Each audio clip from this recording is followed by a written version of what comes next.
Welcome to our deep dive on the breaking developments from the NATO Summit in the Netherlands. Moments ago, NATO leaders agreed to a significant hike in defense spending following pressure from President Trump. To start us off, can you outline the main outcomes of today's announcement? Absolutely. NATO's 32 leaders endorsed a statement committing all member states to invest 5% of their GDP annually on core defense by 2035. This is a substantial increase, reflecting renewed urgency about collective security, especially in light of ongoing tensions with Russia. That's a bold commitment. How does this compare to previous defense spending agreements within NATO? Previously, the target was 2% of GDP, set in 2014. However, only a handful of members ever met that benchmark. Now, tripling the goal to 5% marks the largest collective spending increase in NATO's history, signaling a dramatic policy shift prompted by new security realities. President Trump's role seems pivotal here. What specific pressures did he apply to push for this massive spending increase? Trump has repeatedly questioned the reliability of the U.S. defense commitment, suggesting America might not defend allies who underinvest. Publicly airing these doubts put intense pressure on European leaders to increase their defense budgets or potentially risk American disengagement.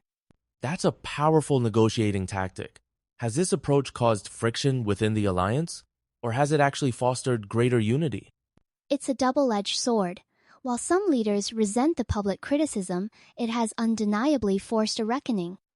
The urgency for self-reliance and equitable burden sharing has grown, pushing countries to reevaluate their defense priorities for the sake of alliance cohesion. Let's unpack the 5% GDP commitment. What counts as core defense requirements, and how will countries calculate the spending? The pledge covers not just traditional military budgets, but also cyber defense, intelligence, and infrastructure. It's about modernizing both physical and digital defenses. For instance, expenditures on missile defense or cybersecurity upgrades will be included, reflecting the evolving threat landscape. Some countries, like Spain, have voiced concerns about meeting this ambitious target. What challenges do smaller economies face in reaching 5%? For nations with limited fiscal space or competing social priorities, ramping up to 5% is daunting. It may require tough budget trade-offs, public debates, and perhaps even increased borrowing or tax reforms. There's also a risk of political backlash if citizens perceive defense spending as excessive. The agreement includes a review in 2029 to monitor progress. How will NATO ensure accountability and prevent countries from backsliding on their commitments? NATO plans to use annual reporting, peer reviews, and external audits to track each member's progress. Think of it like a fiscal fitness tracker for defense. If a country falls behind, it'll face diplomatic pressure and possibly lose influence within alliance decision-making structures. That's a compelling analogy. Have similar accountability tools worked in the past, or is this a new approach? While past efforts were often toothless, the current security environment and public scrutiny provide stronger incentives. The 2029 review is a midpoint to reevaluate both financial progress and the evolving Russian threat, allowing for course corrections if necessary.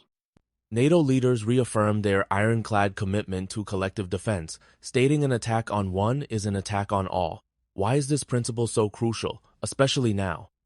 Article 5 is the cornerstone of NATO deterrence, relies on the promise that aggression against any member will trigger a unified response.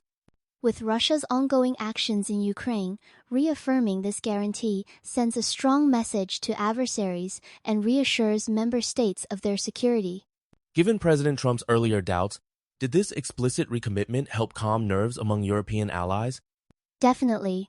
The strong language in the summit statement was designed to dispel ambiguity, aiming to reassure both domestic populations and international observers that NATO's mutual defense promise remains steadfast, regardless of leadership changes. Switching gears, the Secretary General highlighted $35 billion in military support to Ukraine so far this year. How does this compare to previous years, and what's driving the increase? Last year's total aid was just above 50 billion, so with 35 billion pledged in less than 6 months, we're on track for a record high. The escalation reflects both the intensity of the conflict and NATO's determination to help Ukraine not only survive but potentially reclaim lost territory. Are these numbers sustainable, and what mechanisms ensure the aid actually reaches Ukrainian forces effectively? Sustaining this level of support requires robust logistics, transparency, and coordination. NATO's Ramstein format, for example, helps streamline deliveries and avoid duplication. There's also growing investment in Ukraine's own defense industry to reduce reliance on external supplies over time. Looking beyond the immediate conflict, how is NATO planning to ensure Ukraine's long-term security and deter future aggression by Russia? NATO is working on multi-layered support, ongoing military aid, training programs, and integrating Ukraine's defense sector with Western standards. The idea is to build a robust deterrent so that even after a peace deal or ceasefire, Ukraine can defend itself and deter any renewed Russian ambitions.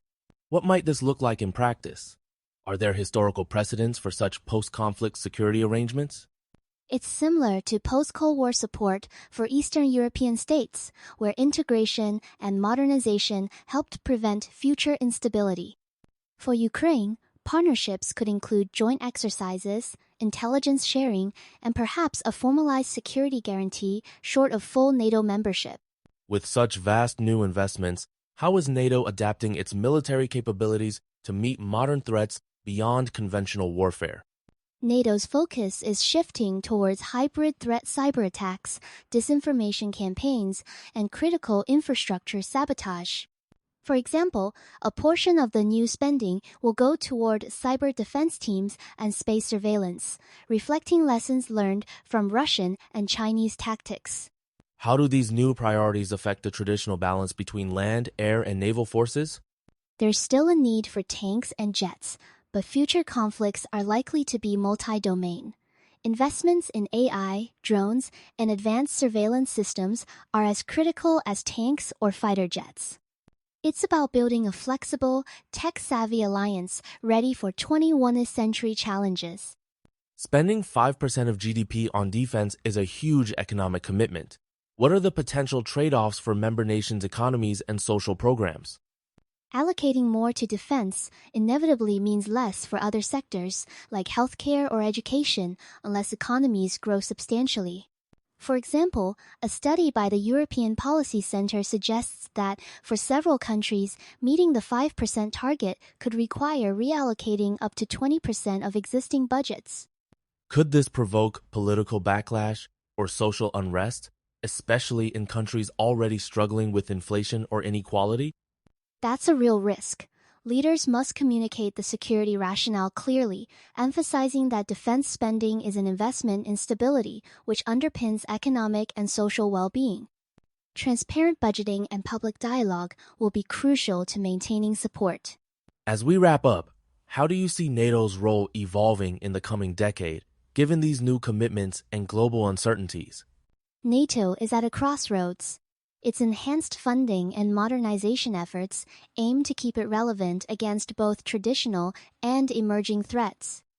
The alliance must balance deterrence, crisis management, and partnership building with adaptability as its greatest asset in an unpredictable world. Thank you for those insights. As the summit continues and leaders issue more detailed plans, we'll keep following the impact of these historic decisions on global security. My pleasure.